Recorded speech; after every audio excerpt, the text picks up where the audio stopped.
Other than isolation, I had a ball watching that game with a buddy last night. Had an absolute ball watching the Chargers and the Raiders. No way. That game was so fun. It was so fun. It was crazy. Marcus Mariota comes out like from where, running all over the place, making big plays, and then of course turns the ball over. It was wild. I loved it. I know. Sometimes everybody was criticizing the NBA bubble, and I'm like, are you kidding me? We're in a pandemic.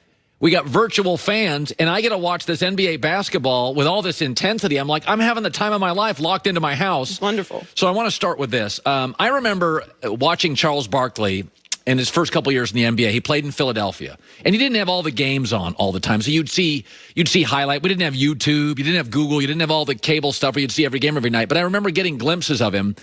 And he could shoot jumpers. He could score in transition. He had a big butt. He could score down low.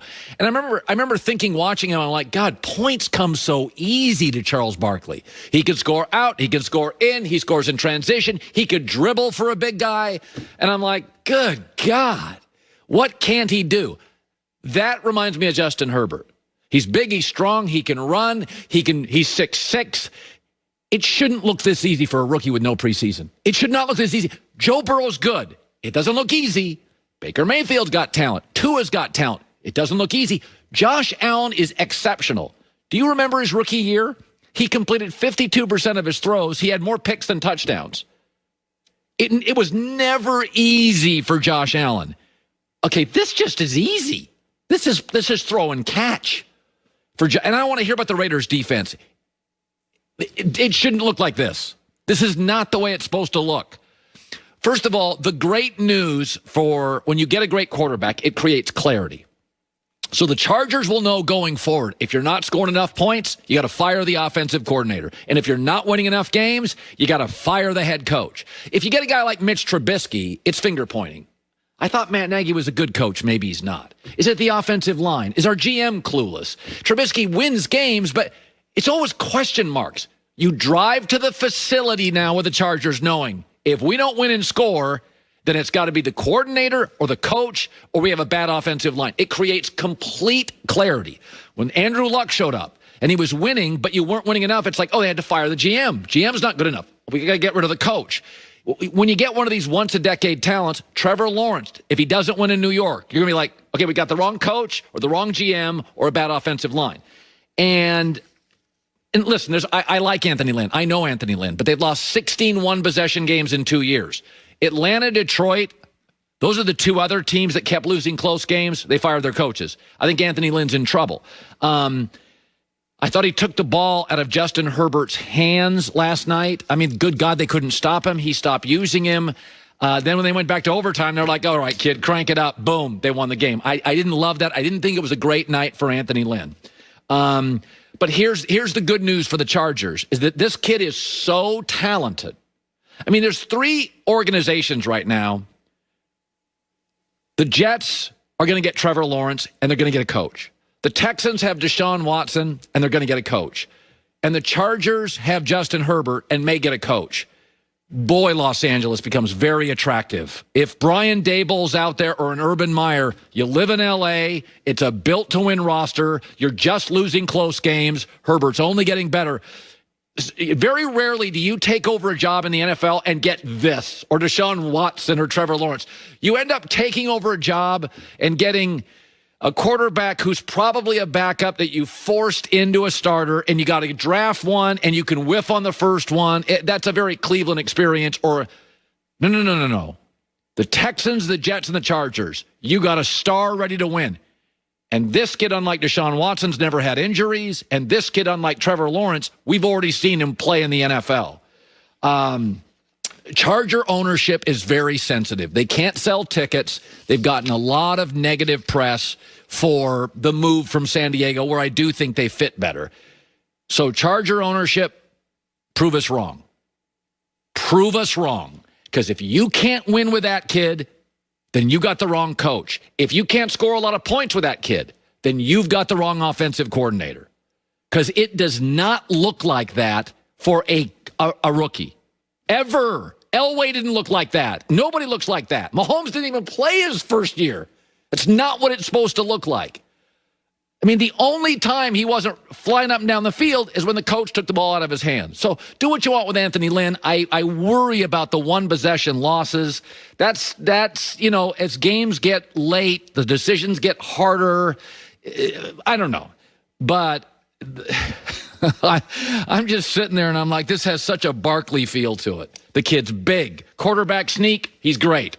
Run him, he's great. Arm, great. 4.2 biology major, brainiac, great. I said, he's Andrew Luck, but a way better arm. That's unbelievable. All right, so I want to talk about John Gruden for a second. I know John. I like John. But the Raiders have... First, Skip, Justin Herbert. And I hate saying this, Skip, because he's a rookie. But, Skip, he looked like the real deal.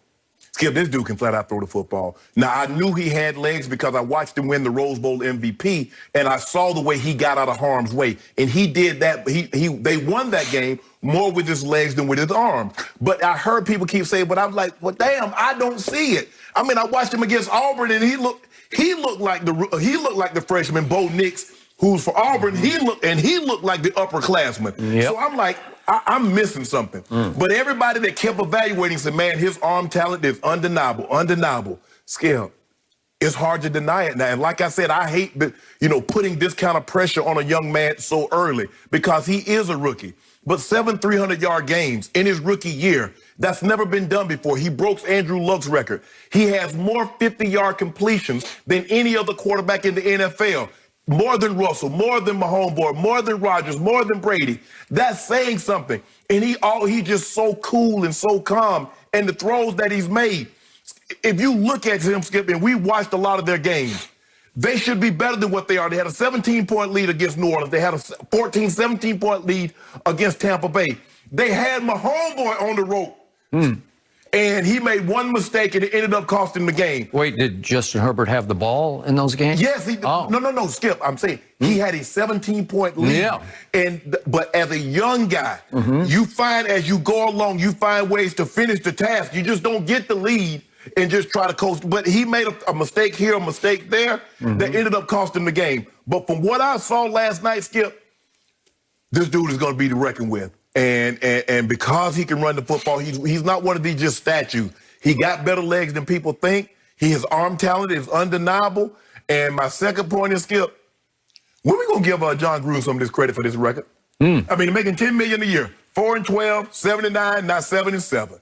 And really, Skip, he really should be 6-7 because if Greg Williams don't make one of the most boneheaded plays in the history of the game, they're 6-7. But Justin Herbert talent, for me, my eye test is undeniable. And tied Baker Mayfield with 27 total touchdowns with 2 games to play. So there's a great likelihood this kid is going to end up with over 30 passing touchdowns and maybe another 300-yard game. So, Skip, he was very impressive. And I don't see how – Justin Jefferson, Skip, has been very good too. But right now, that's your rookie of the year. Okay. You done with your points? I'm done. Okay, I will take your 2 points in order, and I can't wait to get to your second point about John Gruden because I have a whole lot to say about that one. That's your man now. Still my man. Back to Justin Herbert. I will give you this. I did not see this man play football like this at Oregon, and I must have watched at least 5 games his junior and his last year.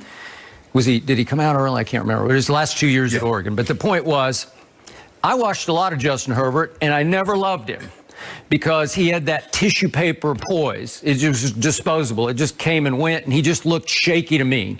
Like, I'm not sure what I'm doing in these big games. I think I might throw it to the wrong team. And it never looked right to me. He never seemed in total command of games. The Rose Bowl was the closest to being in total command, but it shocked me because he was not known as a runner, and yet he won the game with his legs. And I don't see him run that much in pro football, here and there, better than I thought. Right. But I will give you that he's been sensational, standing tall at 6'6", and strong in the pocket and throwing effortless